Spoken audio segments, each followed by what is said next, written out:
Tarik pukat darat adalah salah satu pekerjaan tradisional yang berasal dari daerah Aceh. Tarik pukat ini biasanya dibawakan oleh sekelompok orang yang menarik dengan menggunakan tali sebagai atribut menjala ikan. Tarik pukat ini merupakan aktivitas para nelayan Aceh saat menangkap ikan di laut. Biasanya nelayan sering menampilkan di bibir pantai. Karena pukat darat berbeda dengan pukat banting, pukat harimau, dan jenis pukat lainnya. Saat menangkap ikan, mereka melepas dan menarik jala tersebut secara gotong royong. Setelah selesai menangkap ikan, hasil yang mereka dapatkan tadi akan dibagi-bagikan kepada warga yang ikut serta saat menarik pukat. Bahkan tradisi tersebut kemudian direfleksikan dalam sebuah tari yang disebut dengan tari tarik pukat. Bagi nelayan yang menarik pukat darat di tepian pantai Gigieng Pidi dan Pasilok, mereka mulai bekerja mulai pagi hari sampai sore hari. Mereka tidak perlu melepas pukat di lautan lepas, jika berada di pantai ini. Sekitaran pantai Gigieng, mereka dengan mudah dapat mencari ikan dengan pukat darat. Ikan-ikan ini mereka jual dengan harga yang sangat terjangkau. Para muge sudah memantau keberadaan nelayan yang menarik pukat darat. Tak ayal, ikan-ikan yang didapat pun beragam. Ada ikan cerik, ikan tali pinggang, ikan cumi, dan jenis ikan perairan bibir pantai lainnya. Ikan-ikan ini kembali dijual muge ke pasaran. Adapun selain itu, ikan-ikan hasil tangkapan pukat darat diolah kembali untuk diasinkan. Berbeda dengan tangkapan pukat banting, pukat harimau yang memprioritaskan ikan-ikan besar, seperti tongkol, tuna dan mesti berlayar di lautan lepas pantai sekian mil tengah laut. Menangkap ikan dengan pukat darat tidak memerlukan banyak biaya, karena mereka lebih praktis dalam bekerja. Dan tidak perlu jauh-jauh. Ditemani seorang pawang, para nelayan pukat darat sangat telaten dalam menarik pukat. Begitu pula dengan warga yang hadir membantu penarikan pukat. Mereka akan membantu para nelayan, dan setelahnya mereka akan mendapatkan bagian ikan-ikan dari pawang. Mereka boleh mengambil jenis ikan kecil, tapi tidak boleh mengambil ikan besar. Karena ikan yang bervariasi ini bernilai tinggi untuk dijual.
Bagian lawannya nih. Ini ada cuci di lain.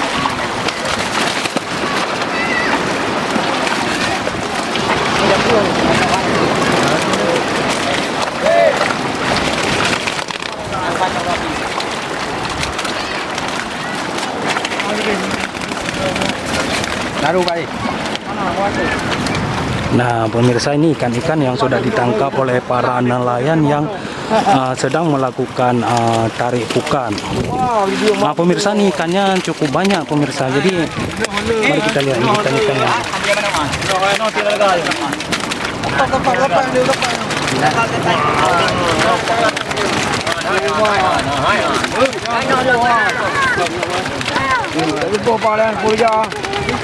Pemirsa, ikan-ikan ini akan dijual ke Muge dengan harga bervariasi dengan cara diborong per keranjang.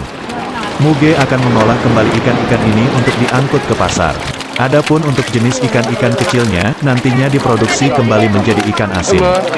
Tarek Pukat Darat terlihat sangat antusias karena dikerjakan secara gotong royong, dan hasil yang didapati bisa melimpah ruah. Kendati pun demikian, menurut nelayan Tarek Pukat, pekerjaan ini hanya dapat menutupi kebutuhan sehari. Kami nasib nelayan di sini. Dari ikan Pukat Darat ini. Turun nggak dari pekerjaan dari buka, Pak? Sudah kira 50 tahun lebih. 50 tahun, nah. Kira-kira Beginilah, kalau ada ke laut, ada makan. Kalau nggak ada ke laut, ya sudah lautan sama orang. Menurut nelayan Tarek Pukat lainnya, pekerjaan ini sangat tidak menjanjikan untuk masa depan seorang pemuda di Aceh. Walau tidaknya pekerjaan ini harus dikerjakannya untuk menutupi kebutuhan hidup sehari-hari. Pemuda Aceh sangat mendarat. Itu bang. Pungkuk roh.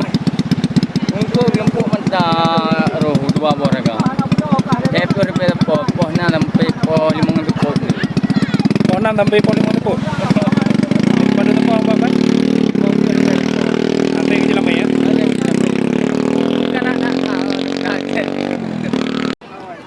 Di samping itu, para nelayan Tarek Pukat Darat setelah menjual ikan-ikan ke Muge dan membagi-bagikan ikan kepada warga. Mereka akan kembali berlayar untuk mencari lokasi labu pukat yang tepat lainnya. Nelayan akan bekerja sampai pukul 5 sore.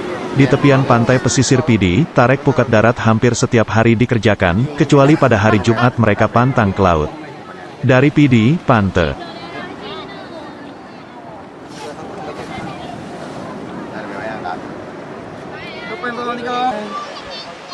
Cari ikan